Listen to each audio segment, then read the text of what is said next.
আরে জাহিদ ভাই তুমি এত ইমার্জেন্সি ডাকলে কেন? আর তুমি জানো না আমার অফিস রয়েছে, আর আমার অফিসে অনেক কাজ, আর 2 দিন পর ঈদ। তুমি এখন ডাকতেছো কি জন্য তাই কও। আচ্ছা দাঁড়াও, আলামিন 10,000 টাকা কাটা। এই নাও তোমার 10,000 টাকা। আরে টাকা কিসের? সাইডে গিয়ে দাঁড়াও। ঠিক আছে। আরে জাহিদ ভাই কি এমন ইমার্জেন্সি হলো যে হঠাৎ আমাকে ডাকতেই হলো? দাঁড়ান বলছি।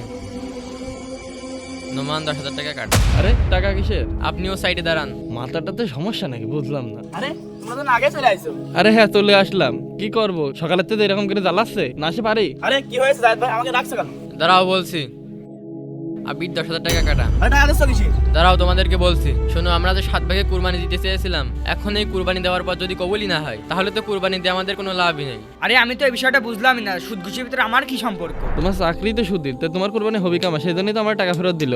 কিন্তু আমি বুঝলাম না ভাই, ওরা 1 টাকা ফেরত দেবে কিন্তু আমার টাকা ফেরত দিলেন কে? কারণ আমি একজন সম্মানিত লোক, আমার সালিশ বিচার করতে হয়। টাকার বিষয় কেউ যদি জানে আমার তো মান সময় থাকবে না।